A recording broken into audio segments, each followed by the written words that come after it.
Este é o módulo 2, construção de modelos de simulação em estado estacionário. Os objetivos deste módulo: entender o problema a ser resolvido, identificar aspectos relativos à conversão de unidades reais em modelos de simulação, saber escolher pacotes termodinâmicos adequados para o seu modelo. Fundamentos. A primeira atividade essencial é analisar o problema de simulação antes de construir um modelo computacional.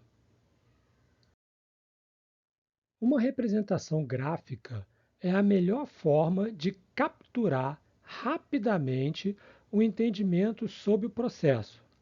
Assim, o PFD, ou Process Flow Diagram, que é um instrumento comum em projetos, deve ser traduzido em um PSD, ou Process Simulation Diagram, ou ainda Diagrama de Simulação de Processo em tradução livre. A análise do problema leva em conta os seguintes aspectos: o escopo e a identificação dos subsistemas, ou seja, os fluxos de entrada e saída, sistema reacional, sistema de separação e integração energética.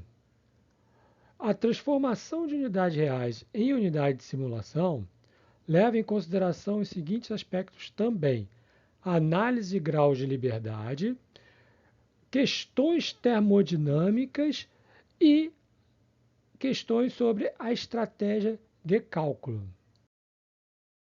O fluxograma a ser construído como um modelo de simulação pode ser tão simples ou tão complexo quanto se queira.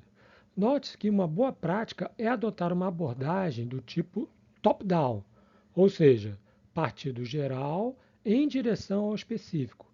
Então, inicialmente, sem muitos detalhes, para pouco a pouco agregar novas informações, evoluindo o modelo, para, ao final, obter-se um modelo robusto e útil para o propósito a que se destina.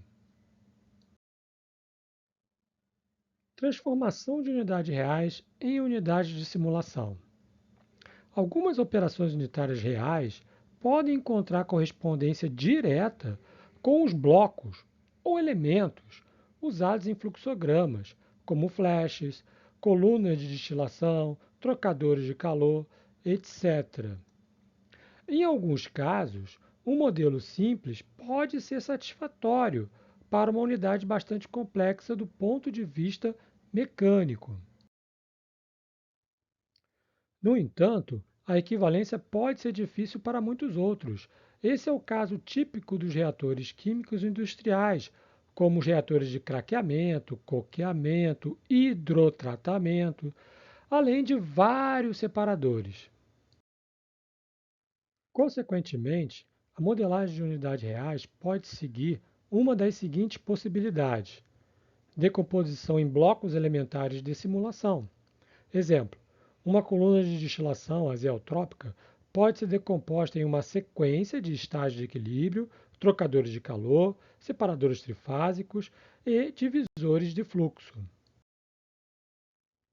Outras possibilidades: agregação de unidades. Exemplo: um trocador de calor e um separador podem ser combinados em um único bloco de flash. Unidades do tipo caixa preta, exemplos membranas, secadores, separadores especiais, etc. Unidades do usuário adicionais. Essa possibilidade envolve a existência de um ambiente de programação, incluindo o acesso a propriedades físicas e outras rotinas. Pacote termodinâmico. Apresento-lhes um artigo no qual Carlson ressalta a importância de uma boa escolha do pacote termodinâmico, intitulado Não aposte com propriedades físicas em simulações, em uma tradução livre, pode-se destacar a seguinte frase: A escolha do pacote termodinâmico tornou-se a mais importante decisão do engenheiro nas tarefas de simulação. Os simuladores comerciais apresentam uma grande variedade de tipos de pacotes. Entre os mais comuns estão os pacotes baseados em equação de estado, coeficiente de atividade e modelos especiais específicos. Aqui vocês vão encontrar nesta tabela um resumo genérico sobre a aplicação do pacote termodinâmico em diversas áreas de atividade. Em seguida, será apresentada uma árvore de decisão baseada no artigo de Carlson. Utilizam-se 4 critérios para a tomada de decisão. Em primeiro lugar, avalia-se se há algum componente polar no conjunto. Se todos forem não polar, verifica-se se há algum componente pseudo. No caso em que todos os componentes sejam reais, boas escolhas seriam Peng-Hobson ou Redlich-Kwong suave ou ainda Lee-Kessler, segundo Carlson. Caso se esteja trabalhando com componentes pseudos, a última etapa é analisar a pressão de operação. Para operações em pressões positivas, Shaw-Sider, Grayson Street ou Bronca 10 seriam boas escolhas. Para vácuo, Bronca 10 ou o modelo ideal. Retornando à primeira decisão, no caso de haver componentes polares no conjunto, verifica-se se estes poderiam ser classificados como eletrólitos. Neste caso, NRTL ou Pitzer deveriam ser escolhidos. Entretanto, se estes componentes são fracamente polar, avalia-se a pressão de operação. Para pressões superiores a 10 bar, temos duas escolhas. Caso se tenha os parâmetros de interação, escolhe-se Peng-Hobson, Redlich-Kwong suave ou ainda Lee-Kessler. Caso não se deve optar por Lee-Kessler. No caso de pressão de operação menor que 10 bar e não se dispõe dos parâmetros de interação, pode-se estimá-lo com um Unifac. Caso se tenham tais parâmetros, pode-se utilizar NRTL ou Uniquac, ou até mesmo Wilson, caso não haja necessidade de se calcular o equilíbrio líquido-líquido. Para concluir, deve-se complementar a decisão do modelo de atividade com o modelo para a fase vapor, caso haja.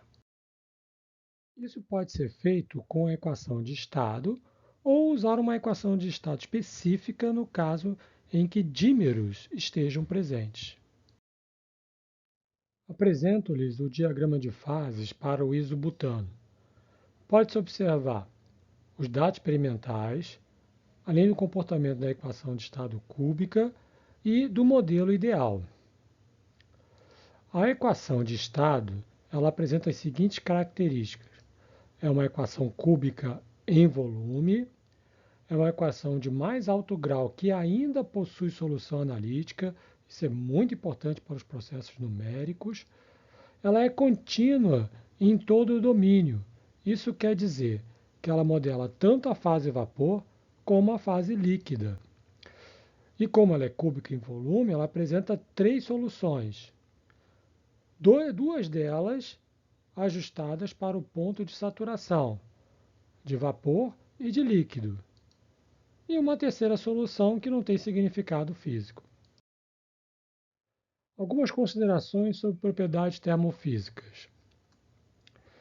Dados de alta qualidade exigem verificação, testes e manutenção dispendiosos. E algumas discrepâncias são esperadas mesmo assim. Recomenda-se verificar os parâmetros do modelo e o intervalo de validade. Quando uma propriedade não estiver disponível, pode ser estimada. Fontes de informação das propriedades termofísicas podem ser o Instituto de Design de Pesquisa de Propriedades Físicas, o Sistema de Banco de Dados de Propriedades Físicas, Centro de Pesquisa em Termodinâmica ou qualquer outro que porventura você tiver acesso. Uma descrição detalhada dos métodos de estimativas pode ser encontrada na mais nova edição do livro de Praunitz e colaboradores. A maioria dos métodos está implementada nos simuladores. O usuário deve prestar atenção à precisão de cada método. É sua responsabilidade. Algumas considerações importantes. Modelos baseados em equação de estado são genericamente recomendados, mas especial atenção em unidades que possuem etanol como inibidor de hidratos e CO2 em altas concentrações. Modelos de atividade são fortemente dependentes de dados experimentais. Subdividir a simulação em subsistemas e atribuir a cada uma delas um pacote diferente é uma prática interessante no manejo da simulação. Revisão. Neste módulo você viu recomendações para uma metodologia de elaboração do modelo estático de simulação, a importância da escolha adequada do pacote termodinâmico, critérios para a escolha desse pacote e características e implicações mais relevantes dessa escolha.